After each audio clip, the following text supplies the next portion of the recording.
ಎಲ್ಲರಿಗೂ ಅತ್ಯಂತ ಪ್ರೀತಿಯ ಸ್ವಾಗತ. ಮಂಗಳೂರು ವಿಶ್ವವಿದ್ಯಾನಿಲಯದ ಪ್ರಸಾರಾಂಗದ ಮೂಲಕ ಪ್ರಕಟಗೊಂಡಿರುವ ರಾಜಶ್ರೀ ಟಿ ರೈ ಪೆರ್ಲಾ ಇವರ ತುಳುನಾಡಿನ ಮೂರಿಗಳ ಆರಾಧನೆ ಎನ್ನುವ ಕೃತಿಯ ಬಿಡುಗಡೆಯ ಸಮಾರಂಭಕ್ಕೆ ನಾವೆಲ್ಲ ಸೇರಿದ್ದೇವೆ. ಈ ಸಮಾರಂಭದಲ್ಲಿ ಈ ಅಧ್ಯಕ್ಷತೆಯನ್ನು ಮತ್ತು ಈ ಕೃತಿಯ ಲೋಕಾರ್ಪಣೆಯನ್ನು ನಡೆಸುವುದಕ್ಕಾಗಿ ಸನ್ಮಾನ್ಯ ಕುಲಪತಿಗಳಾದ professor P S Yedapadithaya sir ಅವರು ಆಗಮಿಸಿದ್ದಾರೆ. ಹಾಗೆಯೇ ನಮ್ಮ ಜೊತೆಗೆ ಮುಖ್ಯ ಅತಿಥಿಗಳಾಗಿ ಮಂಗಳೂರು ವಿಶ್ವವಿದ್ಯಾನಿಲಯದ ಕುಲಸಚಿವರಾದ doctor Kishore Kumar C K ಅವರಿದ್ದಾರೆ. ಲೇಖಕಿ ರಾಜಶ್ರೀ ಟಿ ರೈ ಅವರಿದ್ದಾರೆ. ಪ್ರಸಾರಾಂಗದ ನಿರ್ದೇಶಕರಾದ ಪ್ರೊಫೆಸರ್ ಸೋಮಣ್ಣ ಹೊಂಗಳಿ ಸರ್ ಇದ್ದಾರೆ. ಹಾಗೆಯೇ ರಾಜಶ್ರೀ ಅವರ ಮನೆಯವರು ಇದ್ದಾರೆ, ವಿದ್ಯಾರ್ಥಿಗಳಿದ್ದೀರಿ. ನಮ್ಮ ಗಣೇಶ್ ಅಮೀನ್ ಸಂಕುಮಾರ್ ಸರ್ ಅವರಿದ್ದಾರೆ. ಎಲ್ಲರನ್ನ ಅತ್ಯಂತ ಪ್ರೀತಿಯಿಂದ ಬರಮಾಡಿಕೊಳ್ತಾ ಕಾರ್ಯಕ್ರಮವನ್ನು ಆರಂಭಿಸ್ತಾ ಇದ್ದೇವೆ. ನಮಗೆಲ್ಲ ತಿಳಿದಿರುವ ಹಾಗೆ ತುಳು ಮತ್ತು ಕನ್ನಡ ಎರಡೂ ಭಾಷೆಗಳಲ್ಲಿ ಬರೆಯುತ್ತಿರುವ ರಾಜಶ್ರೀ ಟಿ ರೈ ಪೆರ್ಲಾ ಅವರು ಈಗಾಗಲೇ ಪನಿಯಾರ, ಬಜಿಲಜ್ಜಿ, ಕೊಂಬು, ಚೌಕಿ ಎನ್ನುವ 4 ಕಾದಂಬರಿಗಳನ್ನು ತುಳುವಿನಲ್ಲಿ ರಚನೆ ಮಾಡಿದ್ದಾರೆ. ಅವರ ಚವಳೋ ಎನ್ನುವ ತುಳು ಕಥಾ ಸಂಕಲನ ಮತ್ತು ಅಗ್ಗಿಷ್ಟಿಕೆ ಎನ್ನುವ ಕನ್ನಡ ಕಥಾ ಸಂಕಲನ ಈಗಾಗಲೇ ಪ್ರಕಟ ಆಗಿದೆ. ಅದಲ್ಲದೆ ತುಳುವಿನಲ್ಲಿ ಅವರು ಮಮಿನದೋ ಎನ್ನುವ ಕವನ ಸಂಕಲನವನ್ನು ಕೂಡ ಪ್ರಕಟಿಸಿದ್ದಾರೆ. ಅವರು ಕಾಸರಗೋಡಿನ ನಾಟಿ ಔಷಧೀಯ ಪರಂಪರೆಯ ಕುರಿತು ಒಂದು ಕಲ್ಪತರು ಎನ್ನುವ ಒಂದು ಕೃತಿಯನ್ನು ಕೂಡ ಈಗಾಗಲೇ ಬರೆದಿದ್ದಾರೆ. ಅವರ ಕೊಂಬು ಎನ್ನುವ ಕೃತಿಗೆ ಕರ್ನಾಟಕ ತುಳು ಸಾಹಿತ್ಯ ಅಕಾಡೆಮಿಯ ಪ್ರಶಸ್ತಿ, ಹಾಗೆ ಚೌಕಿ ಎನ್ನುವ ಯಕ್ಷಗಾನದ ಕಲಾವಿದರ ಬದುಕನ್ನು ಕೇಂದ್ರವಾಗಿಟ್ಟುಕೊಂಡ ಕಾದಂಬರಿ, ಅದಕ್ಕೆ ಪಣಿಯಾಡಿ ಕಾದಂಬರಿ ಪ್ರಶಸ್ತಿ ಕೂಡ ಪ್ರಾಪ್ತ ಆಗಿದೆ. ಇದೀಗ ಅವರ ಸಂಶೋಧನಾ ಕೃತಿ ತುಳುನಾಡಿನ ಮೂರಿಗಳ ಆರಾಧನೆ, ಈ ಕೃತಿ ಇಲ್ಲಿ ಬಿಡುಗಡೆಗೊಳ್ಳಿಕ್ಕಿದೆ. ಈಗ ಆಗಮಿಸಿದ ಎಲ್ಲರನ್ನ ಪ್ರಾಸ್ತಾವಿಕ ಕೆಲವು ಮಾತುಗಳ ಜೊತೆಗೆ ಪ್ರಸಾರಾಂಗದ ನಿರ್ದೇಶಕರಾದ ಪ್ರೊಫೆಸರ್ ಸೋಮಣ್ಣ ಹೊಂಗಳ್ಳಿಯವರು ಸ್ವಾಗತವನ್ನು ಮಾಡಬೇಕು ಅಂತ ವಿನಂತಿಸ್ತಾ ಇದ್ದಾರೆ.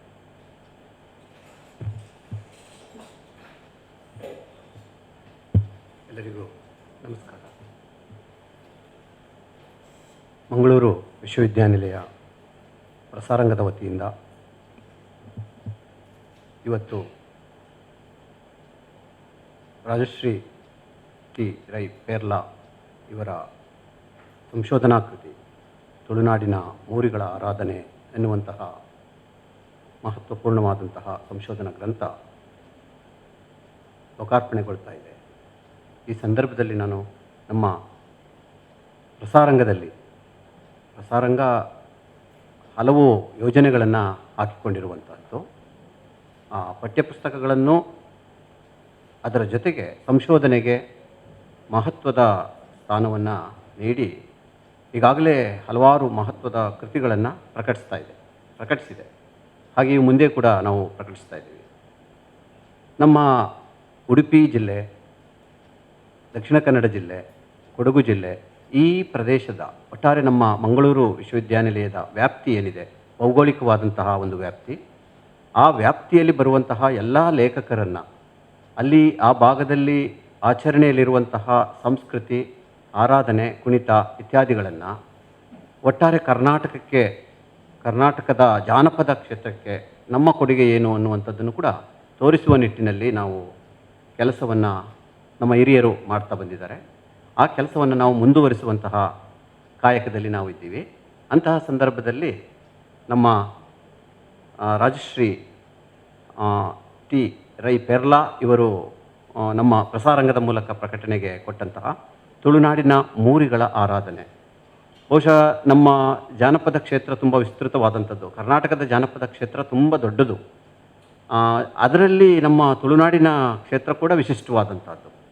ತುಳುನಾಡಿನಲ್ಲಿ ಬೇರೆ ಬೇರೆ ಆರಾಧನೆ, ಭೂತಾರಾಧನೆ, ನಾಗಾರಾಧನೆ ಅಲ್ಲದೆ ಬೇರೆ ಬೇರೆ ಆರಾಧನೆಗಳು, ಕುಣಿತಗಳು ಮತ್ತು ಜನಾಂಗೀಯವಾದಂತಹ ಅಧ್ಯಯನಗಳು ಕೂಡ ನಡೀತಾ ಇದ್ದಾವೆ. ಅಂಥದ್ರಲ್ಲಿ ಇದು ವಿಶಿಷ್ಟ. ವಿವೇಕೈಗಳು ಇಲ್ಲಿ ಅವರ ಮುನ್ನುಡಿಯ ಮಾತುಗಳಲ್ಲಿ ಹೇಳಿದ್ದಾರೆ, ಈ ಮಡಿಕೆಗಳನ್ನು ಆರಾಧನೆ ಮಾಡುವಂಥದ್ದು, ಇದರಲ್ಲಿ ದೈವತ್ವವನ್ನು ಕಾಣುವಂಥದ್ದು ಇದೆಯಲ್ಲ, ಇದು ಒಂದು ವಿಶಿಷ್ಟವಾದಂತಹ ಒಂದು ಸಂಸ್ಕೃತಿ. ನಾನು ನಮ್ಮ ಕರ್ನಾಟಕದ ಅಥವಾ ನಮ್ಮ ಬಯಲುಸೀಮೆಯ ಸಂದರ್ಭದಲ್ಲಿಯೂ ಕೂಡ ಅಲ್ಲಿ ಕೆಲವು ಮಹಾಕಾವ್ಯಗಳು, ಮಂಟೆಸ್ವಾಮಿ ಕಾವ್ಯ ಆಗ್ಬೋದು, ಮಲೈ ಮಾದೇಶ್ವರ ಕಾವ್ಯ, ಮತ್ತು ಮೈಲಾರಲಿಂಗನ ಕಾವ್ಯ, ಆಲುಮತದ ಕಾವ್ಯ, ಹೀಗೆ ಬೇರೆ ಬೇರೆ ಇದ್ದಾವೆ. ಆದರೆ ಈ ಮಡಿಕೆಗಳನ್ನು ಆರಾಧನೆ ಮಾಡುವಂತಹ ಸಂಪ್ರದಾಯ ನಮ್ಮಲ್ಲಿ ಕೂಡ ಬಯಲುಸೀಮೆನಲ್ಲಿದೆ. ನನಗೆ ಯೋಚನೆ ಮಾಡಿದೆ, ನಾನು ಧನಂಜಯ ಸರ್ ಹತ್ರ ಮಾತಾಡುವಾಗ ಹೇಳಿದೆ, ನಮ್ಮಲ್ಲಿ ಗಡಿಗೆಗಳನ್ನು ಆರಾಧನೆ ಮಾಡ್ತಾರೆ, ಅವುಗಳನ್ನೇ ನಾವು ದೇವರು ಅಂತ ಹೇಳಿ ನಾವು ಪೂಜಿಸ್ತೀವಿ. ಹೊಸ ಮಡಿಕೆಗಳು, ಆ ಹೊಸ ಮಡಿಕೆಗಳನ್ನು ತಂದು ಈಗ ಯಾವುದಾದ್ರೂ ಒಂದು ದೇವರ ಅಥವಾ ದೇವತೆಯ ನಮ್ಮ ಕಡೆಯಲ್ಲಿ ಬರುವಂತಹ ಗ್ರಾಮ ದೇವತೆಗಳ ಪೂಜೆಯ ಸಂದರ್ಭದಲ್ಲಿ ಆ ಗಡಿಗೆಗಳನ್ನು ಇಟ್ಟು ಅಕ್ಕಿಯನ್ನು ಇಟ್ಟು ಬಾಳೆ ಎಲೆ ಮೇಲೆ ಅಕ್ಕಿ ಅಥವಾ ಭತ್ತವನ್ನು ಕುಟ್ಟಿ ಅದನ್ನು ಹಾಕಿ ಆ ಭತ್ತದ ಮೇಲೆ ಈ ಗಡಿಗೆಯನ್ನು ಇಡ್ತಾರೆ. ಅದಕ್ಕೆ ಈ ತೆಂಗಿನ ಏನು ಒಂಬಾಳೆ ಬದಲಿ ಅಡಿಕೆ ಒಂಬಾಳೆಯನ್ನು ಹಾಕ್ತಾರೆ. ಸಾಮಾನ್ಯವಾಗಿ ಭಾಳ ವಿಶಿಷ್ಟವಾದಂಥ ಒಂದು ಆಚರಣೆ. ಅಡಿಕೆಗೆ ಈ ಸಂದರ್ಭದಲ್ಲಿ ಒಂದು ಮಹತ್ವ ಸ್ಥಾನ ಇದೆ. ಅಡಿಕೆಯ ಹೂವು ಅದನ್ನು ಹಾಕ್ತಾರೆ. ಆ ಒಂದು ನೆಲೆಯಲ್ಲಿ ಇನ್ನೂ ಹೆಚ್ಚಿನ ಓದನ್ನು ಮಾಡಬೇಕು. ಯಾಕೆಂದರೆ ಇದು ಎಲ್ಲಿಯೂ ಕೂಡ ಬಂದಿಲ್ಲ, ಈ ಥರದ ಒಂದು ಕಲ್ಚರ್ ನಮ್ಮ ತುಳುನಾಡಿನ ಸಂದರ್ಭದಲ್ಲಿ ಎಲ್ಲಿಯೂ ಕೂಡ ಬಂದಿಲ್ಲ, ಅವರು ಗುರುತಿಸಿದ್ದಾರೆ. ಅಂತಹ ಒಂದು ಸೇರ್ಪಡೆ ನಮ್ಮ ರಾಜಶ್ರೀ ರೈ ಪೆರ್ಲಾ ಅವರು ಬರೆದಿರುವಂತಹ ತುಳುನಾಡಿನ ಮೂರಿಗಳ ಆರಾಧನೆ ಅಂತೇಳಿ ನಾನಾದರೂ ಭಾವಿಸ್ತೀನಿ. ಇದು ಮುಂದಿನ ಸಂಶೋಧನೆಗೆ ಹೆಚ್ಚಿನ ಒಂದು ಸಾಧ್ಯತೆಯನ್ನು ನಮಗೆ ತಂದು ಕೊಡುತ್ತೆ ಅಂತೇಳಿ ನನಗಾದರೂ ಅನ್ನಿಸ್ತಾ ಇದೆ. ಇಂತಹ ಒಂದು ವಿಶಿಷ್ಟವಾದಂತಹ ಕಾರ್ಯಕ್ರಮವನ್ನು ಪ್ರಸಾರಾಂಗದ ಮೂಲಕ ಮಾಡಬೇಕು ಅಂತೇಳಿ ನಮ್ಮ ಉಪನಿರ್ದೇಶಕರು ನಮ್ಮ ಧನಂಜಯ ಸರ್ ಮತ್ತು ನಮ್ಮ ಕುಲಪತಿಗಳು, ಕುಲಸಚಿವರ ಹತ್ರ ಮಾತನಾಡಿದಾಗ ಅದನ್ನು ಇವತ್ತು ನಾವು ಆ ಕಾರ್ಯಕ್ರಮವನ್ನು ಹಮ್ಮಿಕೊಂಡಿದ್ದೀವಿ. ಇಂತಹ ಕಾರ್ಯಕ್ರಮದ ಅಧ್ಯಕ್ಷತೆಯನ್ನು ವಹಿಸಿರುವಂತಹವರು ನಮ್ಮ ನೆಚ್ಚಿನ ಕುಲಪತಿಗಳಾದಂತಹ ಪ್ರೊಫೆಸರ್ PS ಎಡಪಡಿತಾಯ ಸರ್ ಅವರು. ಅವರನ್ನು ತಮ್ಮೆಲ್ಲರ ಪರವಾಗಿ ನಾನು ಈ ಒಂದು ಕಾರ್ಯಕ್ರಮಕ್ಕೆ ಸ್ವಾಗತಿಸ್ತಾ ಇದ್ದೀನಿ. ಹಾಗೆಯೇ ಇವತ್ತಿನ ಕಾರ್ಯಕ್ರಮದಲ್ಲಿ ಲೋಕಾರ್ಪಣೆ ಮಾಡೋದಕ್ಕೆ ಬರಬೇಕಾಗಿತ್ತು ನಮ್ಮ ಮೋಹನ್ ಆಳ್ವಾಸ್ ಸರ್ ಅವರು, ಹಿರಿಯರು. ಆದರೆ ಕಾರಣಾಂತರಗಳಿಂದ ಅವರು ಬರಲಿಲ್ಲ. ಆ ಕೆಲಸವನ್ನು ಕೂಡ ನಮ್ಮ ಕುಲಪತಿಗಳು ನೆರವೇರಿಸ್ತಾರೆ. ಮತ್ತು ನಮ್ಮ ಕುಲಸಚಿವರು ಡಾಕ್ಟರ್ ಕಿಶೋರ್ ಕುಮಾರ್ ಸರ್ ಅವರು ಅವರ ಎಲ್ಲ ಕೆಲಸ ಕಾರ್ಯಗಳ ನಡುವೆ ನಮ್ಮ ಸಂಸ್ಕೃತಿ ಇತ್ಯಾದಿಗಳ ಕುರಿತಾದಂತಹ ಒಂದು ಕಾರ್ಯಕ್ರಮಗಳಿಗೆ ಅವರು ಯಾವತ್ತೂ ಕೂಡ ನಮಗೆ ಸಹಕಾರವನ್ನು ನೀಡ್ತಾ ಬಂದಿದ್ದಾರೆ. ಇವತ್ತು ಕೂಡ ನಮ್ಮ ಕಾರ್ಯಕ್ರಮಕ್ಕೆ ಬಂದಿದ್ದಾರೆ. ಅವರ ಉಪಸ್ಥಿತಿಗೂ ಕೂಡ ನಾನು ಪ್ರೀತಿಪೂರ್ವಕವಾಗಿ ಸ್ವಾಗತವನ್ನು ಬಯಸ್ತಾ ಇದ್ದೀನಿ. ಹಾಗೆ ನಮ್ಮ ಈ ಕೃತಿಯ ಲೇಖಕಿ ರಾಜಶ್ರೀ ರೈ ಪೆರ್ಲಾ ಅವರು ಈ ಕಾರ್ಯಕ್ರಮದಲ್ಲಿ ಆಗಮಿಸಿದ್ದಾರೆ. ಅವರನ್ನು ಕೂಡ ತಮ್ಮೆಲ್ಲರ ಪರವಾಗಿ ಸ್ವಾಗತಿಸ್ತಾ ಇದ್ದೀನಿ. ಅವರಿಗಾಗಲೇ ಕವಿಯತ್ರಿಯಾಗಿದ್ದಾರೆ, ಕಥೆಗಾರರಾಗಿದ್ದಾರೆ, ಕಾದಂಬರಿಕಾರರಾಗಿದ್ದಾರೆ, ಜೊತೆಗೆ ಸಂಶೋಧನೆಯನ್ನು ಕೂಡ ಮಾಡ್ತಾ ಇದ್ದಾರೆ. ಅವರನ್ನು ನಾನು ತಮ್ಮೆಲ್ಲರ ಪರವಾಗಿ ಪ್ರೀತಿಯಿಂದ ಸ್ವಾಗತವನ್ನು ಕೋರ್ತಾ ಇದ್ದೀನಿ. ಹಾಗೆ ಅವರ ಕುಟುಂಬ, ಅವರ ಯಜಮಾನರು ಅವರು ಕೂಡ ಬಂದಿದ್ದಾರೆ, ಮಕ್ಕಳು ಬಂದಿದ್ದಾರೆ, ಪುಟಾಣಿ ಮಕ್ಕಳು ಇಬ್ಬರು ಕೂಡ ಬಂದಿದ್ದಾರೆ. ಅವರನ್ನೂ ನಮ್ಮ ಅಬ್ಬಕ್ಕರಾಣಿ ಪೀಠ ನಾರಾಯಣಗುರು ಪೀಠದ ಸಂಯೋಜಕರು ಆದಂತಹ ನಮ್ಮ ಸಂಕಮರ್ ಸರ್ ಅವರಿದ್ದಾರೆ. ಹಾಗೆ ನಮ್ಮ ದ್ವಿತೀಯ MA ವಿದ್ಯಾರ್ಥಿಗಳು ಬಂದಿದ್ದಾರೆ. ಹಾಗೂ ನಮ್ಮ ಚಂದ್ರಶೇಖರ್ ಅವರು ತಾಂತ್ರಿಕ ಸಹಾಯವನ್ನು ನೀಡುವಂಥ ಅವರು ಮತ್ತು ಅವರ ಸ್ನೇಹಿತರು ಬಂದಿದ್ದಾರೆ. ಎಲ್ಲರನ್ನೂ ಕೂಡ ನಾನು ಈ ಸಂದರ್ಭದಲ್ಲಿ ಸ್ವಾಗತಿಸ್ತಾ ನನ್ನ ಮಾತುಗಳನ್ನು ಮುಗಿಸ್ತೀನಿ. ನಮಸ್ಕಾರ.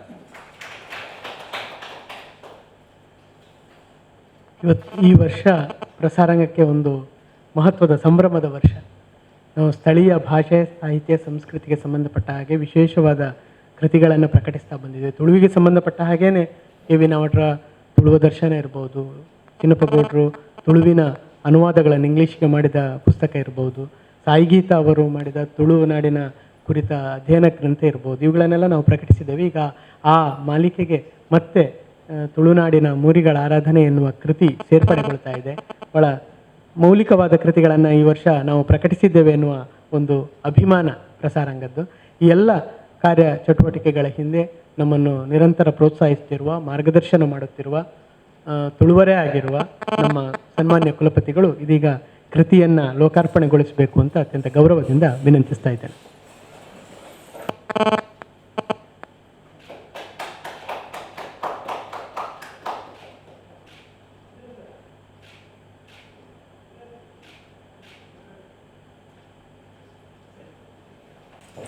ಈಗಾಗಲೇ ಪರಿಚಯಿಸಿದ ಹಾಗೆ ತುಳು ಮತ್ತು ಕನ್ನಡದಲ್ಲಿ ವಿಶಿಷ್ಟ ಬರವಣಿಗೆಯ ಮೂಲಕ ಹೆಸರು ಮಾಡುತ್ತಿರುವ ರಾಜಶ್ರೀ ರೈ ಪೆರ್ಲಾ ಅವರು ಇದೀಗ ಒಂದೆರಡು ಮಾತುಗಳನ್ನು ನಮ್ಮ ಜೊತೆಗೆ ಹಂಚಿಕೊಳ್ಬೇಕು ಅಂತ ವಿನಂತಿಸ್ತಾ ಇದ್ದೀನಿ. ಏನಿಲ್ಲ,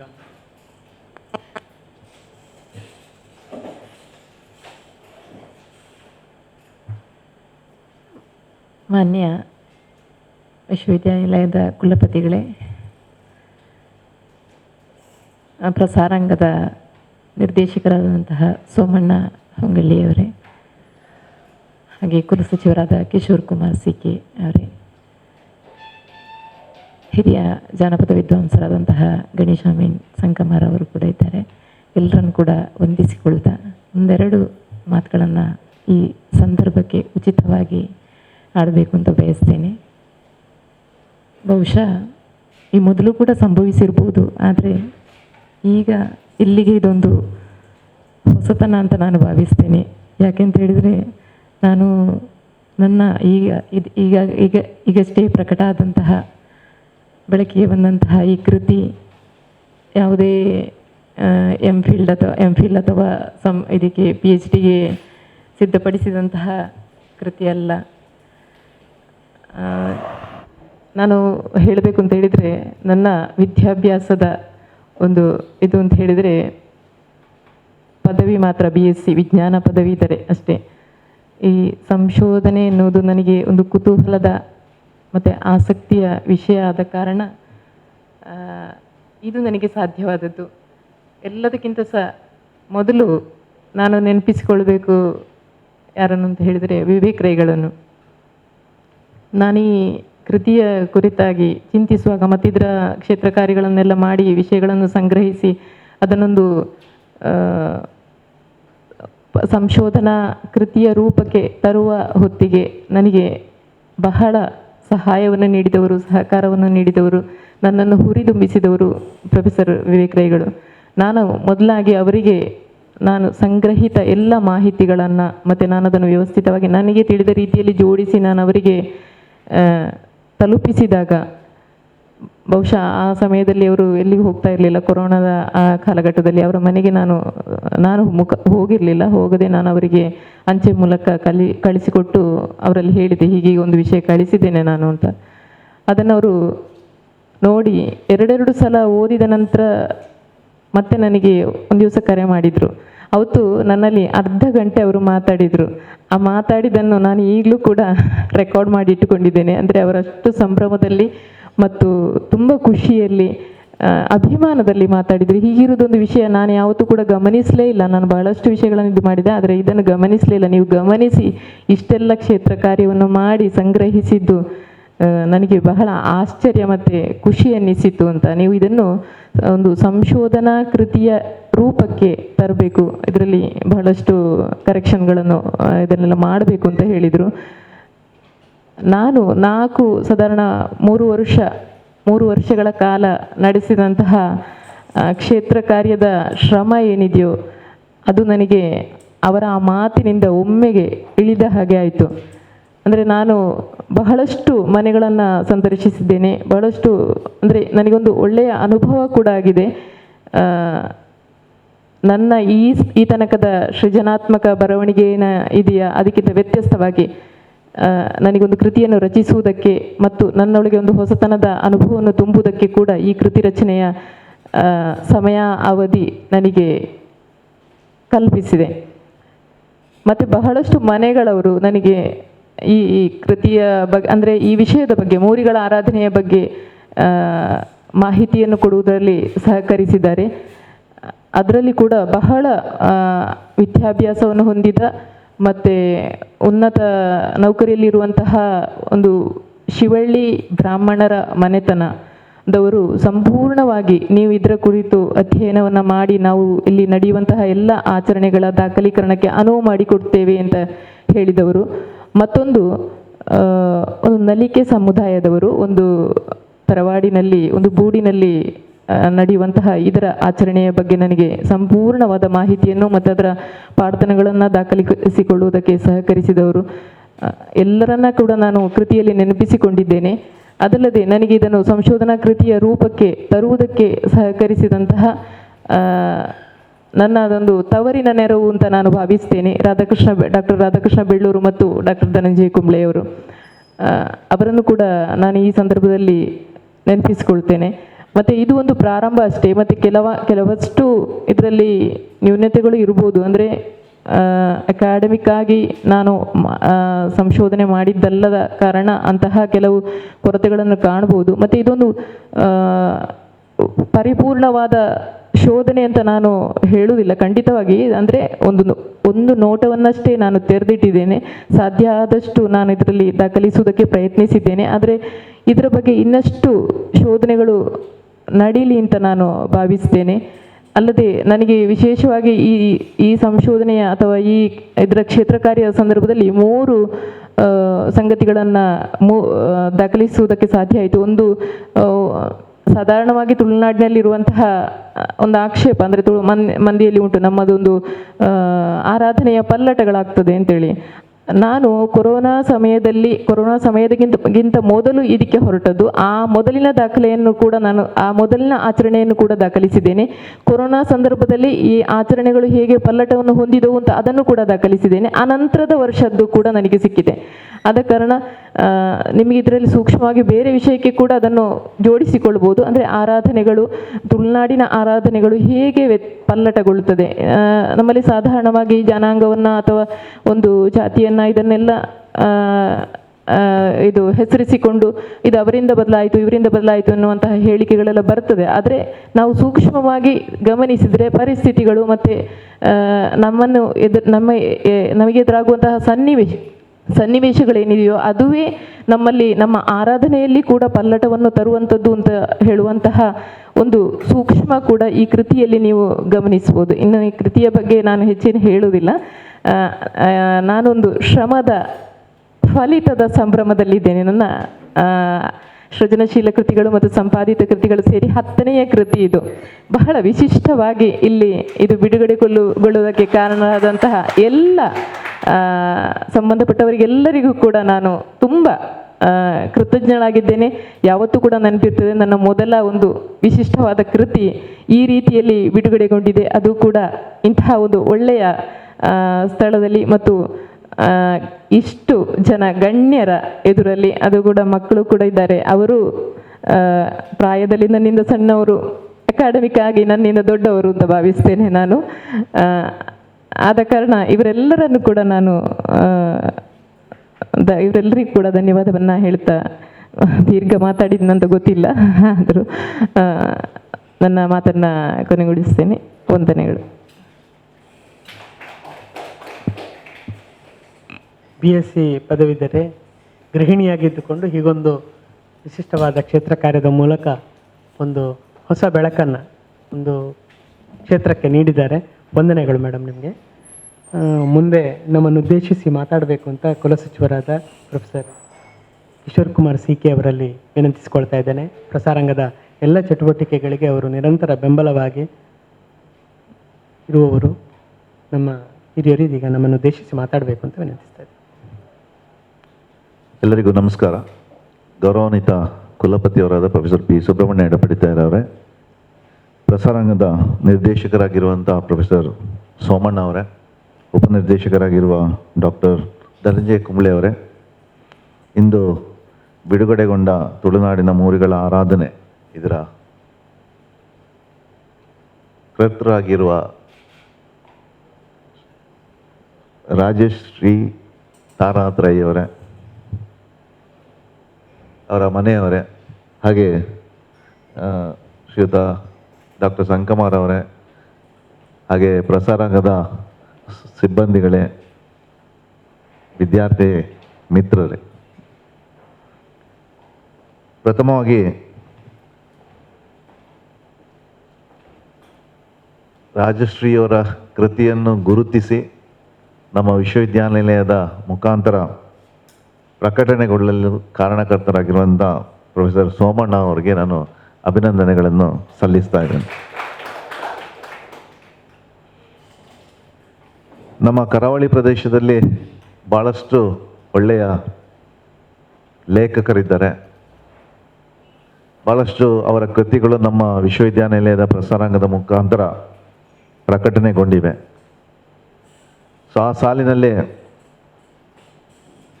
ಶ್ರೀಮತಿ ರಾಜಶ್ರೀಯವರ ಒಂದು ಒಳ್ಳೆಯ ಕೃತಿ ನಮ್ಮ ವಿಶ್ವವಿದ್ಯಾನಿಲಯ ಪ್ರಸಾರಾಂಗದ ಮುಖಾಂತರ ಪ್ರಕಟಣೆಗೊಳ್ಳುತ್ತಿರುವುದು ನಮಗೆಲ್ಲರಿಗೂ ಕೂಡ ಹೆಮ್ಮೆ ಹಾಗೂ ಗೌರವ ಅಂತ ನಾನು ಈ ಸಂದರ್ಭದಲ್ಲಿ ಹೇಳಲಿಕ್ಕೆ ಇಷ್ಟಪಡ್ತಾ ಇದ್ದೇನೆ.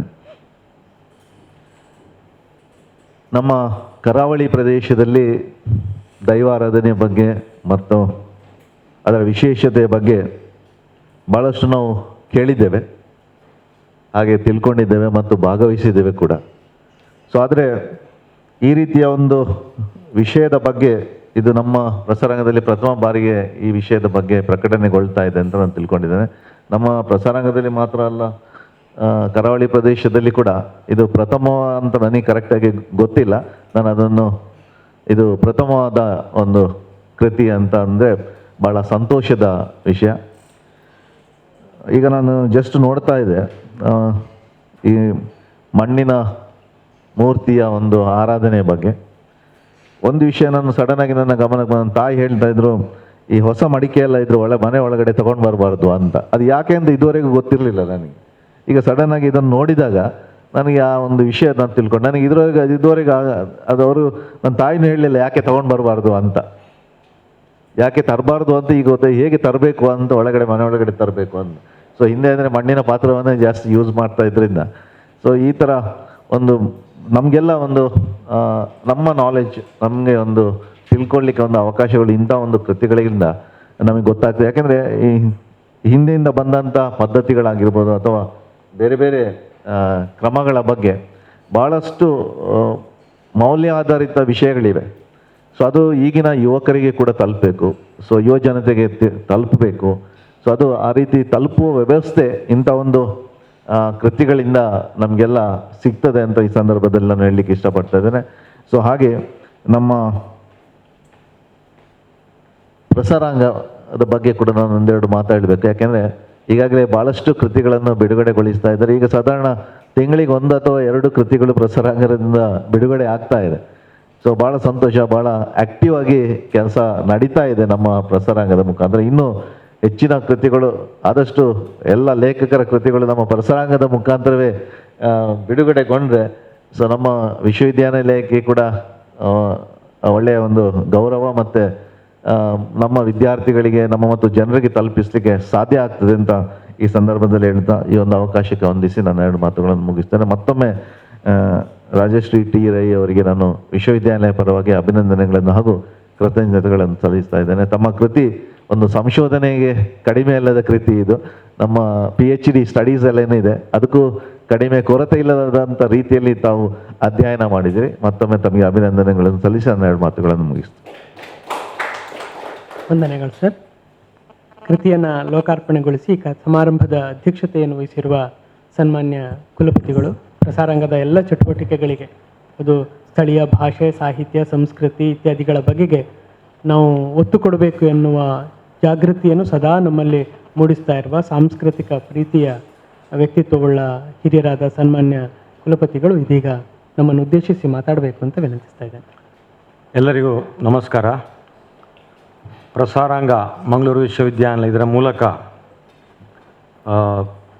ರಾಜಶ್ರೀ ಟಿ ರೈ ಪೆರ್ಲ ಅವರ ಕೃತಿ ಲೋಕಾರ್ಪಣೆಗೊಳ್ಳಬೇಕಾದ್ರೆ ಈ ಸಂದರ್ಭದಲ್ಲಿ ಉಪಸ್ಥಿತರಿದ್ದು ಅವರ ಮಾತುಗಳನ್ನು ಆಡಿದಂಥ ಮತ್ತು ನಮ್ಮ ವಿಶ್ವವಿದ್ಯಾನಿಲಯಕ್ಕೂ ಪ್ರಸಾರಾಂಗಕ್ಕೂ ಹೆಮ್ಮೆ ಬರಲು ಕಾರಣಕರ್ತರಾದಂಥ ಶ್ರೀಮತಿ ರಾಜಶ್ರೀ ಟಿ ರೈ ಪೆರ್ಲ ಅವರೇ, ನನ್ನ ಆತ್ಮೀಯ ಮಿತ್ರರು ಮತ್ತು ಮಂಗಳೂರು ವಿಶ್ವವಿದ್ಯಾಲಯದ ಮಾನ್ಯ ಕುಲಸಚಿವರಾದಂಥ doctor Kishore Kumar C K ಅವರೇ, ಪ್ರಸಾರಾಂಗದ ನಿರ್ದೇಶಕರು ನನ್ನ ಆತ್ಮೀಯರಾದಂಥ ಪ್ರೊಫೆಸರ್ ಸೋಮಣ್ಣ ಹೊಂಗಳ್ಳಿ ಅವರೇ, ಪ್ರಸಾರಾಂಗದ ಸಹಾಯಕ ನಿರ್ದೇಶಕರಾದ ಡಾಕ್ಟರ್ ಧನಂಜಯ ಕುಂಬಳೆ ಅವರೇ, ಬ್ರಹ್ಮಶ್ರೀ ನಾರಾಯಣ ಗುರು ಮತ್ತು ರಾಣಿ ಹಬ್ಬಕ್ಕ ಅಧ್ಯಯನ ಪೀಠಗಳ ಸಂಯೋಜಕರಾದ ನನ್ನ ಆತ್ಮೀಯ ಸ್ನೇಹಿತರಾದಂಥ ಡಾಕ್ಟರ್ ಗಣೇಶ್ ಅಮೀನ್ ಸಂಕಮಾರ್ ಅವರೇ,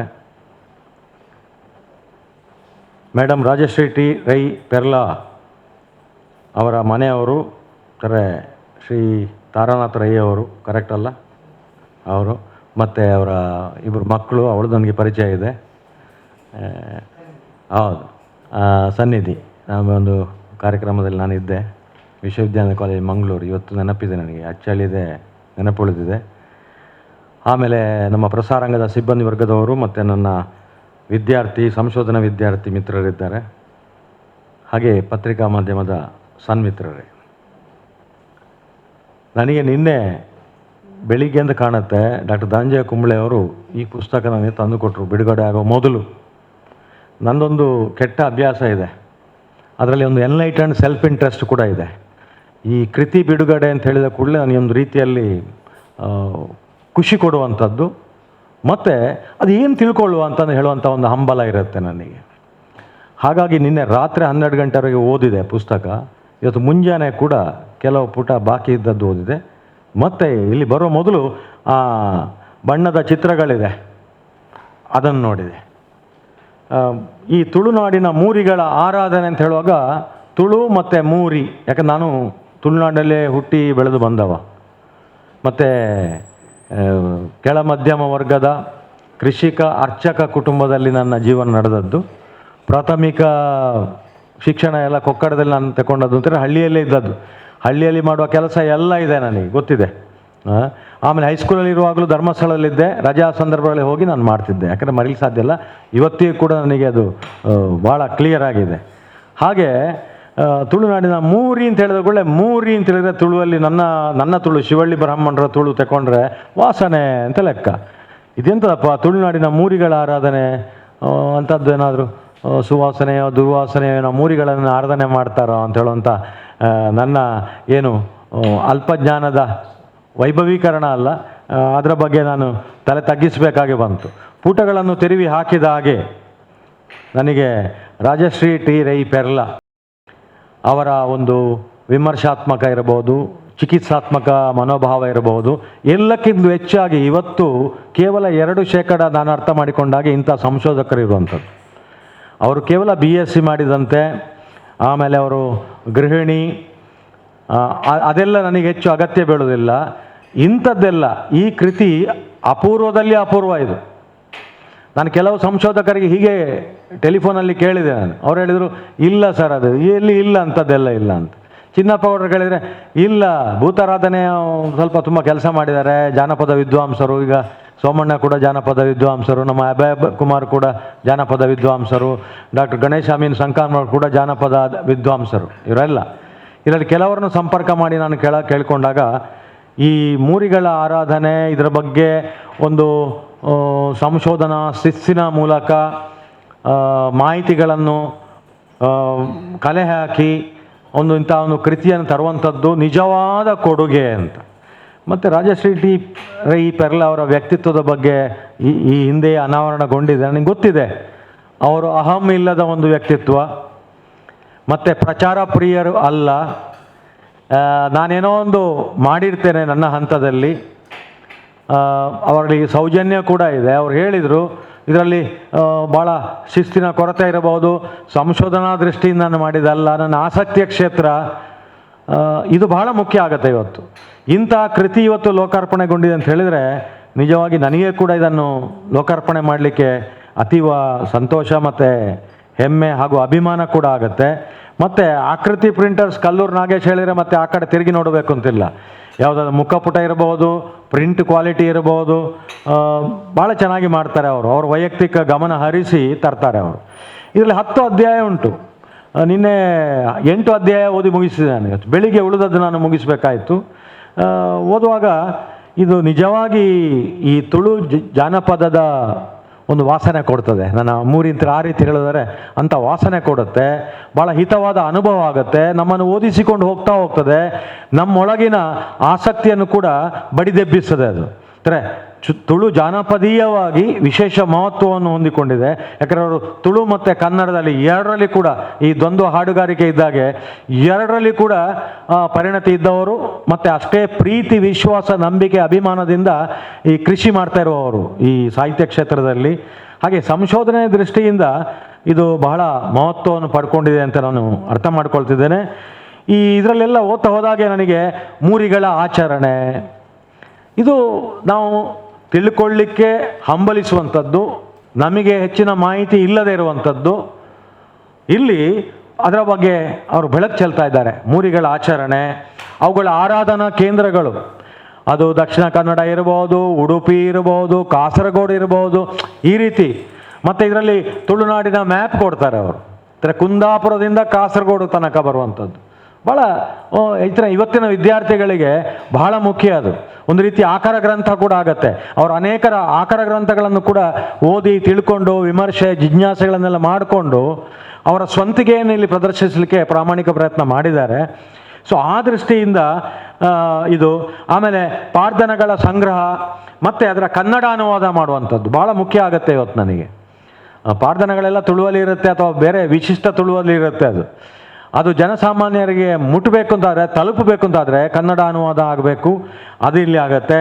ಮೂರಿಯ ಕುರಿತಾದ ಕಥನಗಳನ್ನು ಒಂದು ಸಂಶೋಧನಾ ಶಿಸ್ತಿನಿಂದ ಮಂಡಿಸಿದ್ದಾರೆ ಕೃತಿಯಲ್ಲಿ. ಅವರು ಸಂಶೋಧನಾ ಶಿಸ್ತಿಗೆ ಏನೋ ಭಂಗ ಬಂದರೆ ನಾನೇನು ಮಾಡಲಿಕ್ಕಾಗಲ್ಲ ಅಂತ ಹೇಳುವ ರೀತಿಯ ಒಂದು ಸೌಜನ್ಯದ ಮಾತುಗಳನ್ನು ಹೇಳ್ತಾರೆ.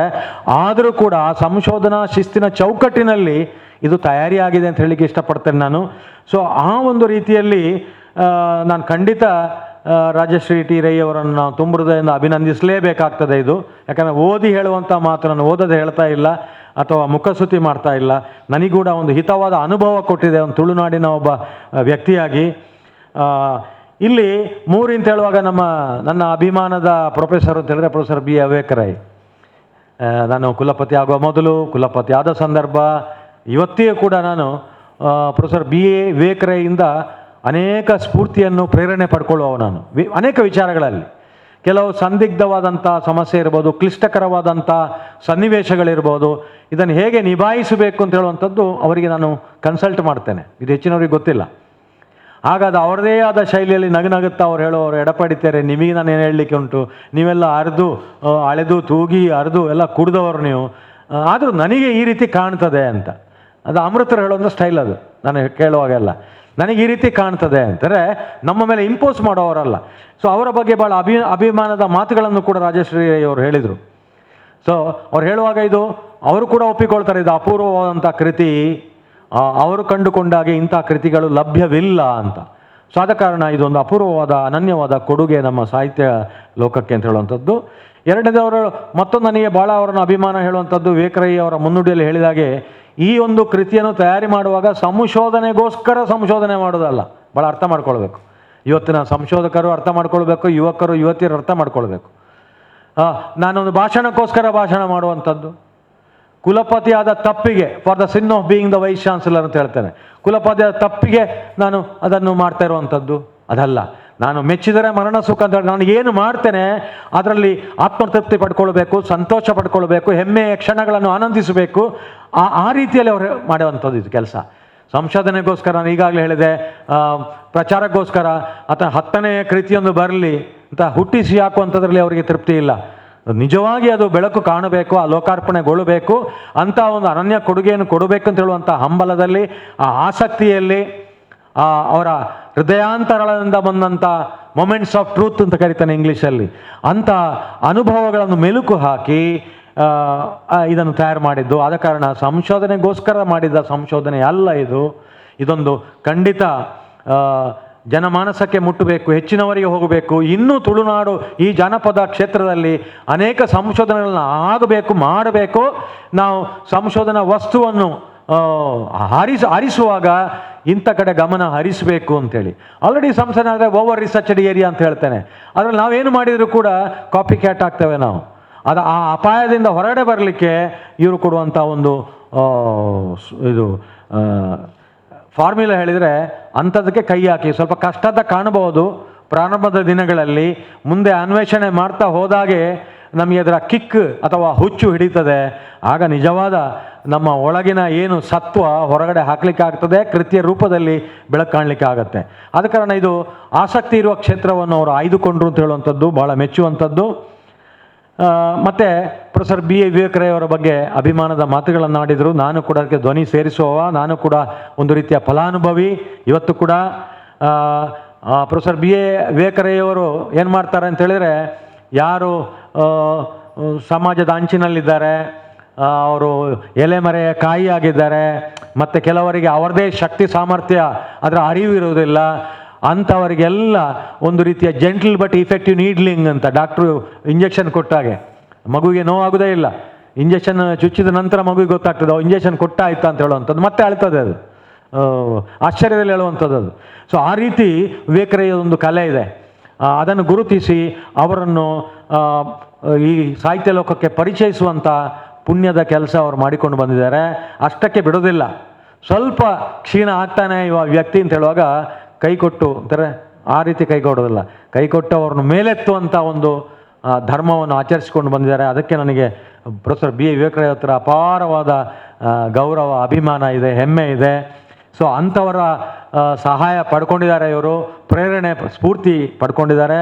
ಮತ್ತು ಅವ್ರು ಹೇಳಿದ್ರು, ಇದು ಬರಿತಾ ಆಗುವಾಗ ನನಗೆ ಯಾವ ರೀತಿಯ ಕಿಕ್ ಆಯಿತು ಅಥವಾ ಯಾವ ರೀತಿಯ ಒಂದು ಅನುಭವ ಆಯಿತು ಅಂತೇಳಿ, ಹೊಸತನದ ಅನುಭವ ಅಂತ ನಾನು ಹೇಳ್ತೇನೆ. ಈ ತುಳುನಾಡಿನ ಅಥವಾ ಗ್ರಾಮೀಣ ಪ್ರದೇಶ ಸೊಗಡಿನ ಒಂದು ಅನುಭವ ನಾನು ಹೇಳ್ತೇನೆ. ಅದು ನಿಮಗೆ ಗೊತ್ತಿದ್ದದ್ದೇ, ಸಾಹಿತ್ಯ ಲೋಕದಲ್ಲಿ ಪ್ರತಿ ಬಾರಿ ಪ್ರಥಮ ಮಳೆ ಬರುವಾಗ ನಾನು ಹೊರಡೆ ಹೋಗುವ, ಏನು ಆ ಮಣ್ಣಿನ ವಾಸನೆ, ಅದು ಎಲ್ಲಿ 1 ಕೋಟಿ ಕೊಟ್ಟರು ಸಿಗೋದಿಲ್ಲ. ಆ ಮಣ್ಣಿನ ವಾಸನೆ ನಾನು ಸೇವಿಸಿಯೇ ಸಿದ್ಧ. ಅಂಥ ಜರ್ನಿಯಲ್ಲಿದ್ದರೆ ಇಲ್ಲ, ಅಥವಾ ಮಳೆ ಬರ್ತದೆ ಅಂತ ಮೋಡ ಇದ್ದರೆ ನಾನು ಹೊರಗೆ ನಿಲ್ತೇನೆ ನಾನು. ಇದು ಇಂಥ ಒಂದಿರಲಿ ಆಗುವ ಅನುಭವ ಎಲ್ಲಿ ಸಿಗೋದಿಲ್ಲ. ಅಂಥ ಅನುಭವ ಅವರಿಗೆ ಆಗಿರ್ತದೆ. ಮೂರಿಗಳ ಈ ರೀತಿಯ ಒಂದು ಆರಾಧನೆ ಬಗ್ಗೆ, ಆರಾಧನಾ ಕೇಂದ್ರಗಳ ಬಗ್ಗೆ, ಇದರ ಬಗ್ಗೆ ಮಾಹಿತಿ ಕಲೆ ಹಾಕುವಾಗ ಹಳ್ಳಿಗೆ ಹೋಗಿ ಶಿವಳ್ಳಿ ಬ್ರಾಹ್ಮಣರ ಮನೆಯಲ್ಲಿ ಹೋಗಿ ಕೇಳಿದ್ರು ಅಂತ ಹೇಳ್ತಾರೆ. ಇದು ಮಾಡುವಾಗ ಹೊಸತನದ ಅನುಭವ ಆಗಿದೆ ಅವರಿಗೆ. ಇದೊಬ್ಬ ಸಂಶೋಧನಾರ್ಥಿಗೆ ಆಗುವಂಥ ನಿಜವಾದ ಅನುಭವ. ಇದಾದರೆ ಮಾತ್ರ ಸಂಶೋಧನೆಗೆ ನಿಜವಾದ ಹೊಸ ಭಾಷ್ಯ ಬರೆದಾಗತ್ತೆ, ಹೊಸ ಅರ್ಥ ಬರ್ತದೆ.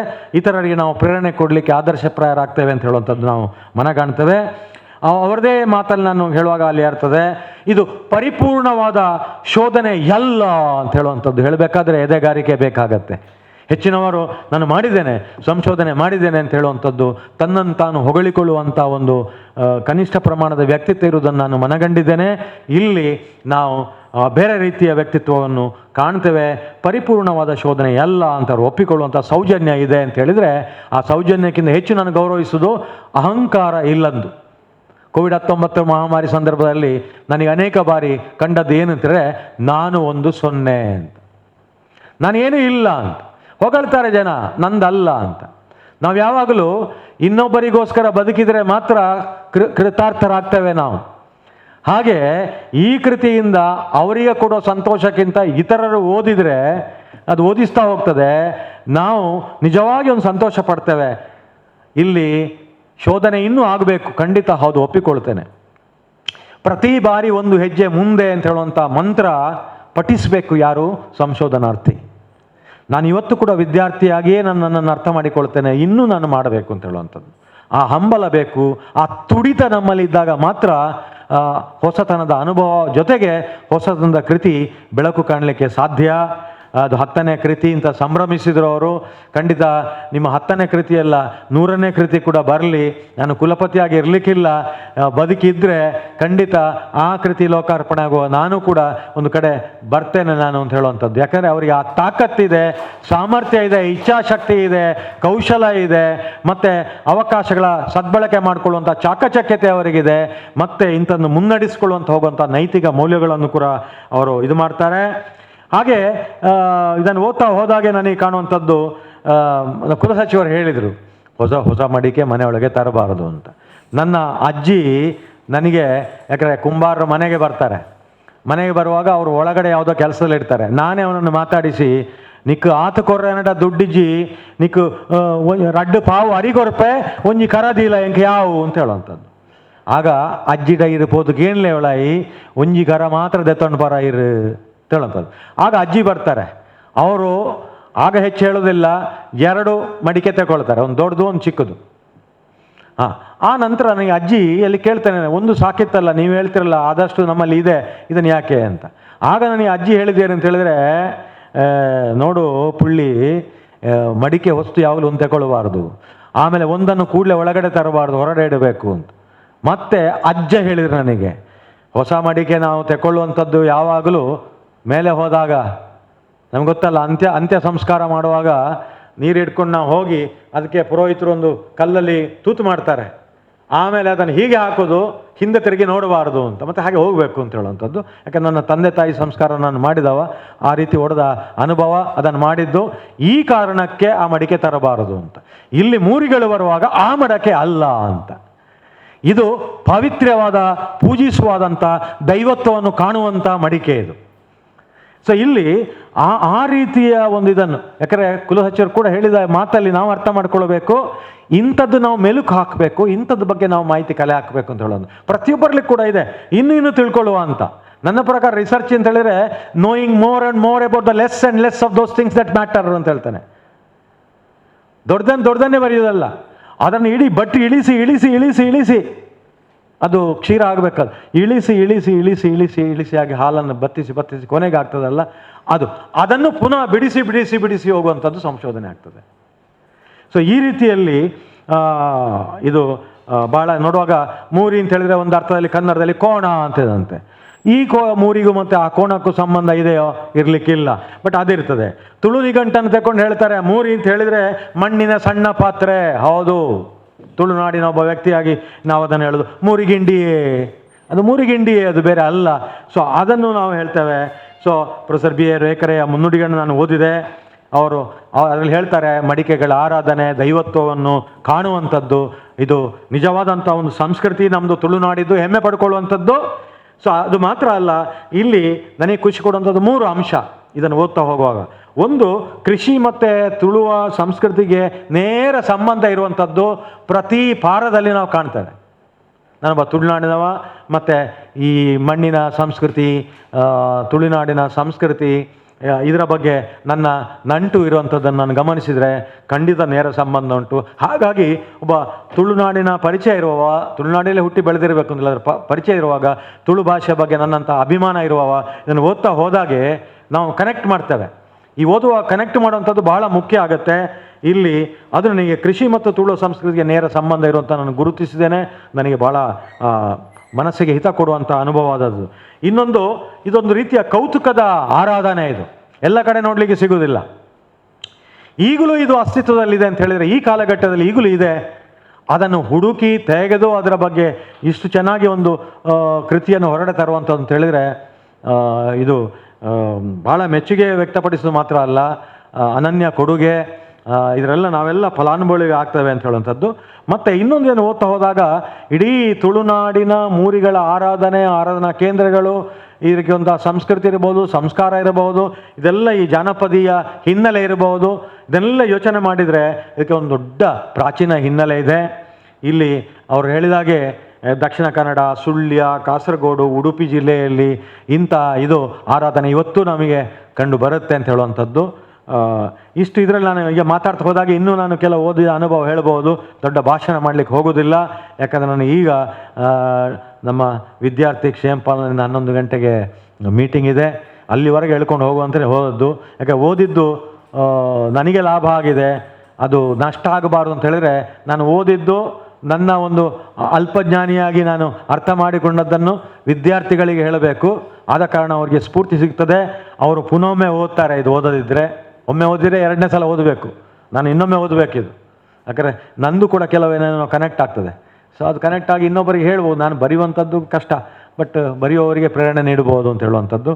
ಇದರಲ್ಲಿ ನಾನು ಇಲ್ಲಿ ಈ ಪ್ರಸಾರಾಂಗ ನಿರ್ದೇಶಕರಾದ ಪ್ರೊಫೆಸರ್ ಸೋಮಣ್ಣ, ಸಹಾಯಕ ನಿರ್ದೇಶಕರಾದ ಡಾಕ್ಟರ್ ಧನಂಜಯ ಕುಂಬ್ಳೆಯವರನ್ನು ಕೂಡ ಅಭಿನಂದಿಸ್ತೇನೆ. ಕುಲಸಚಿವರು ಅಭಿನಂದಿಸಿದಾಗೆ ನಾನು ಅಭಿನಂದಿಸ್ತೇನೆ. ಯಾಕಂದರೆ ಪ್ರಸಾರಾಂಗ ಅಂತ ಹೇಳುವಂಥದ್ದು ವಿಶ್ವವಿದ್ಯಾಲಯದ ಅವಿಭಾಜ್ಯ ಅಂಗ, ನಾವು ಅರ್ಥ ಮಾಡಿಕೊಂಡಿದ್ದೇವೆ. ನಮಗೆ 10 ವರ್ಷ ಆಗುವ ವಿಶ್ವವಿದ್ಯಾಲಯದಲ್ಲಿ ದಶಮಾನ ಸಂದರ್ಭದಲ್ಲಿ ಪ್ರಸಾರಾಂಗ ಪ್ರಾರಂಭ ಆಯಿತು. ಈ 32 ವರ್ಷಗಳಲ್ಲಿ ಅನೇಕ ಕೆಲಸ ಮಾಡಿದ್ದೇವೆ. ನಾವು ಜ್ಞಾನ ಪ್ರಸಾರ ಇರ್ಬೋದು, ಪ್ರಕಟಣೆ ಇರ್ಬೋದು, ಪುಸ್ತಕ ಮಾರಾಟ ಮಾಡೋದು, ಪುಸ್ತಕ ಪ್ರದರ್ಶನ ಇರ್ಬೋದು, ಉಪನ್ಯಾಸ ಸರಣಿ ಇದೆ, ಪ್ರಚಾರೋಪನ್ಯಾಸ, ಅದನ್ನು ಕೃತಿ ರೂಪದಲ್ಲಿ ಪ್ರಕಟಣೆ ಮಾಡಿದ್ದು. ಪ್ರಸಾರಾಂಗದಲ್ಲಿ ಇಂಥ ಪ್ರಚಾರೋಪನ್ಯಾಸ ಮಾಡಿದೆ ಹೇಳ್ತಾರೆ 138 ಪ್ರಚಾರೋಪನ್ಯಾಸ ಮಾಡಿ 53 ಕೃತಿಗಳ ಪ್ರಕಟಣೆ. ಅದು ಕೂಡ ಧನಂಜಯ ಕುಂಬ್ಳೆ ಹೇಳಿದ್ರೆ ಮೌಲಿಕ ಕೃತಿಗಳು. ಯಾಕಂದರೆ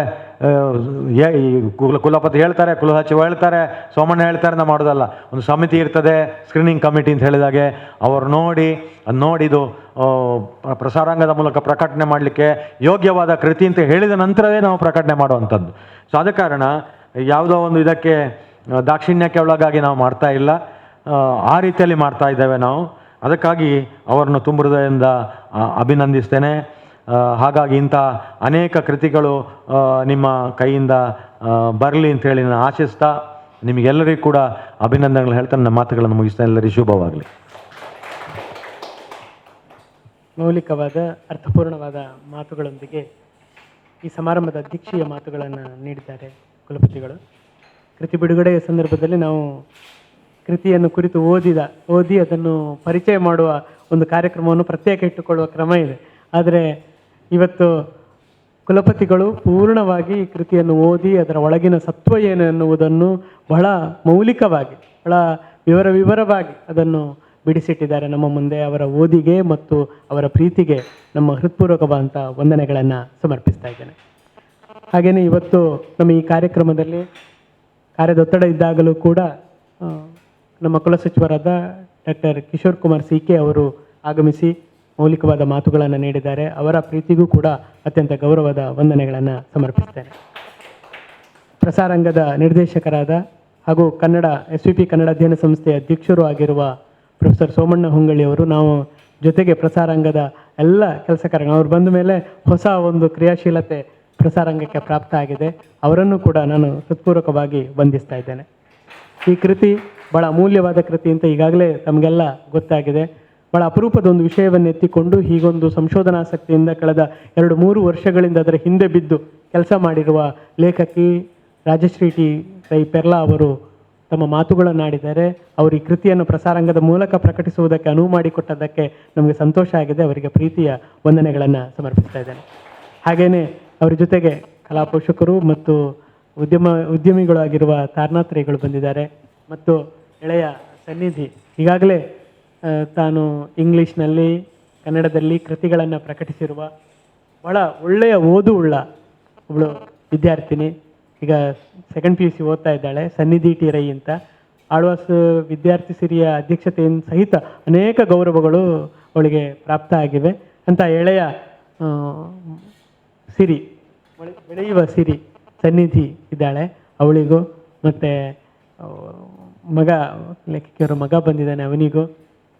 ಮತ್ತು ಬಹಳ ಮುಖ್ಯವಾಗಿ ಈ ಕಾರ್ಯಕ್ರಮದಲ್ಲಿ ಜಾನಪದ ವಿದ್ವಾಂಸರು, ಈ ಕ್ಷೇತ್ರದಲ್ಲಿ ಬಹಳ ದೊಡ್ಡ ಕೆಲಸ ಮಾಡಿರುವ ಗಣೇಶ ಮೀನ್ ಸಂಕಮಾರ್ ಅವರು ಈ ಕಾರ್ಯಕ್ರಮದಲ್ಲಿ ಭಾಗಿಯಾಗಿರೋದು ಈ ಕಾರ್ಯಕ್ರಮಕ್ಕೆ ವಿಶೇಷ ಪ್ರಭೆಯನ್ನು ಒದಗಿಸಿದೆ. ಅವರಿಗೆ ಪ್ರಸಾರಾಂಗದ ಸಿಬ್ಬಂದಿಗಳು ಬರುತ್ತಿದ್ದಾರೆ. ಎಲ್ಲ ಕೆಲಸ ಕಾರ್ಯಗಳನ್ನು ತುಂಬ ಅಚ್ಚುಕಟ್ಟಾಗಿ ನಿರ್ವಹಿಸ್ತಾ ಇರುವ ಪ್ರಸಾರಾಂಗದ ಸಿಬ್ಬಂದಿಗಳಿದ್ದಾರೆ. ನಮ್ಮ ಕನಕ ಪೀಠದ ಸಂಶೋಧನಾರ್ಥಿಗಳು, ಕನ್ನಡ ವಿಭಾಗದ ವಿದ್ಯಾರ್ಥಿಗಳಿದ್ದೀರಿ. ಎಲ್ಲರಿಗೂ ಪ್ರೀತಿಯ ವಂದನೆಗಳನ್ನು ಸಮರ್ಪಿಸ್ತೇನೆ. ಈ ಎಲ್ಲ ನಾಳೆ ಯೂಟ್ಯೂಬ್ನಲ್ಲಿ ಕೂಡ ಇದನ್ನು ಅಪ್ಲೋಡ್ ಮಾಡ್ತಾರೆ ಚಂದ್ರಶೇಖರ್ ಅವರು. ಅವರ ತಾಂತ್ರಿಕ ಸಹಾಯವನ್ನು ನೀಡ್ತಾ ಇರುವ ನಮ್ಮ ಕನ್ನಡ ವಿಭಾಗದ ಛಾಯಾಗ್ರಾಹಕರಾದ ಚಂದ್ರಶೇಖರ್ MB ಮತ್ತು ಹರಿಪ್ರಸಾದ್ ಅವರಿಗೆ ಅತ್ಯಂತ ಪ್ರೀತಿಯ ವಂದನೆಗಳನ್ನು ಸಮರ್ಪಿಸ್ತಾ ಈ ಕಾರ್ಯಕ್ರಮವನ್ನು ಮುಗಿಸ್ತೇವೆ. ನಮಸ್ಕಾರ.